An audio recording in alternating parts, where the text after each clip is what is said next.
little bit, just past these twigs.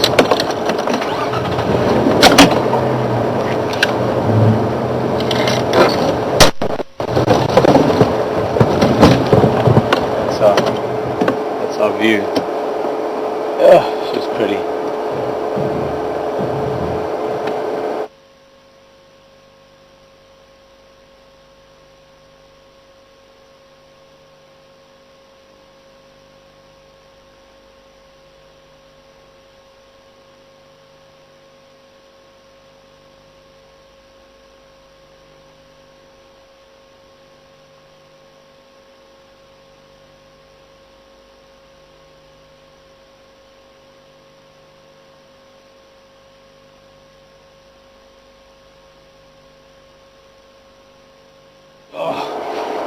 She just heard something, maybe just a little noise. Obviously very alert, very aware of her surroundings, even though she is a good probably 60-80 yards away from the carcass.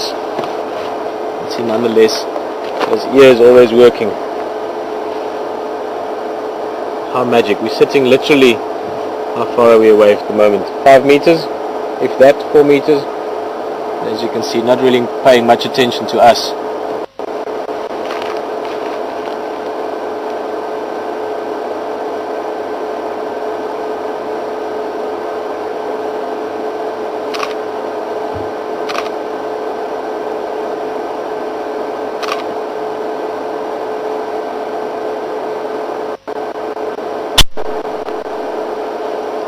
Karula, as we're going close there now, look at a very close look at the whisker area. You'll see there's 3 little spots just above the last line of the whiskers, just by that little curl in the nose, like a triangle.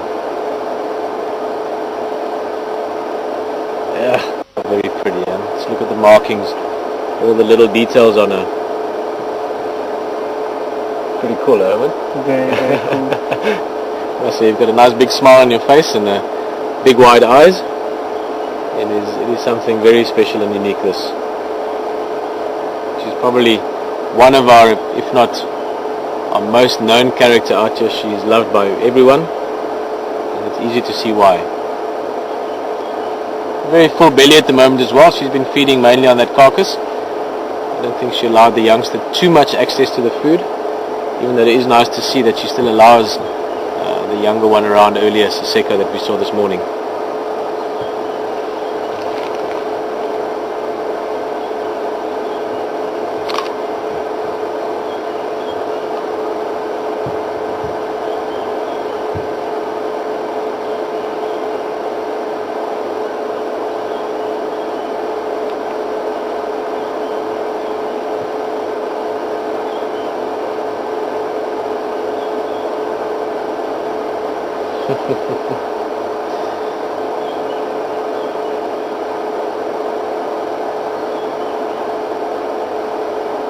Nice and lazy, totally, truly unperturbed by us being here.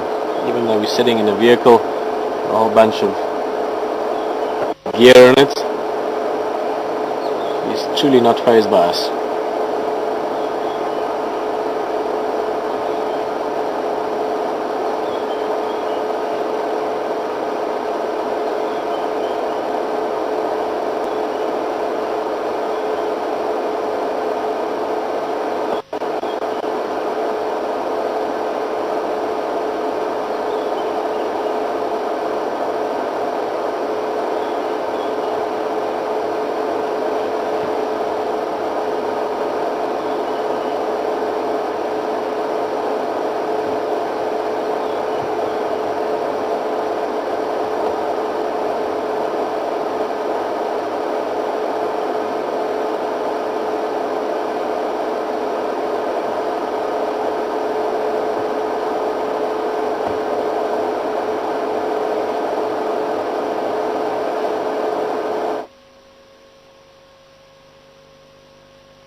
Very good.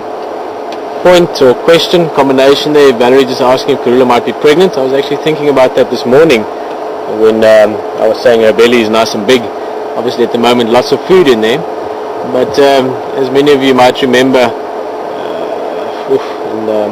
my dates do get a bit hazy out here, but about 2 months ago or so, she was spending a lot of time, maybe not even that long ago, 6 weeks or so, she was spending a lot of time around our camp area and calling a lot and marking a lot. We had some amazing sightings of her up trees and moving around, also rolling around in the washing line, but that was all part of her being in estrus or on heat. And no one ever saw a specific mating, or never saw her mating with a male, even though there were males in the area. There was activity from both Matimba and Mafufanyana, if I remember correctly.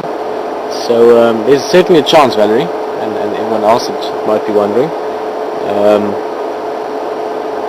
Certainly is a possibility.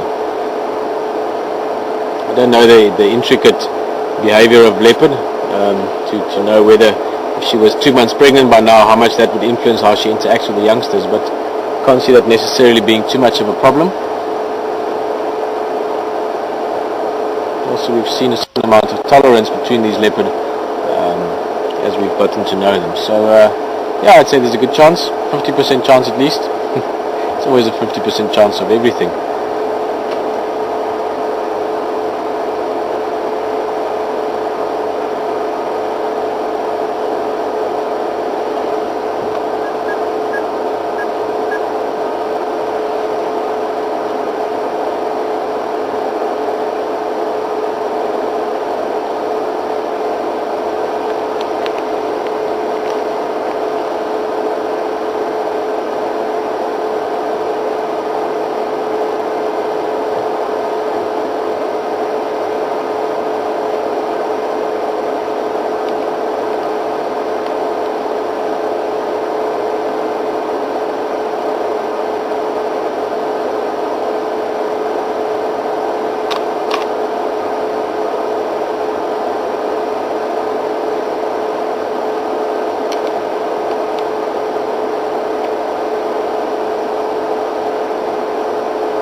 Sit with her a few minutes more. As you can see, she's lazily resting away.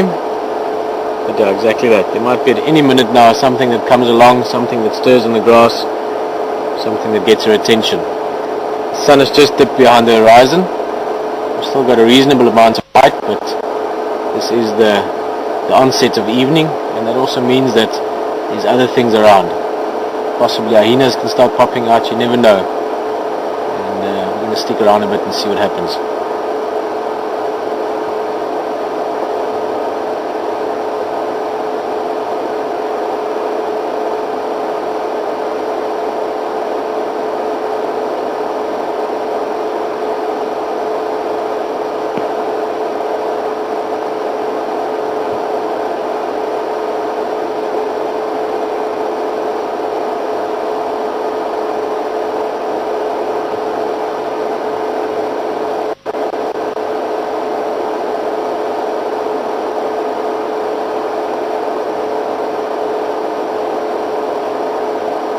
See that relatively shallow breathing, and the belly is quite full. She's been eating since yesterday, and like lions, leopards also gorge themselves as much as they can. Obviously, whatever food you've got in your belly is less likely to get lost to whatever circumstances could occur, whether it's something that steals your food or whatever. So they try and eat as much as they can. I'm sure quite soon, maybe in the next couple of hours, she'll go and eat a little bit more.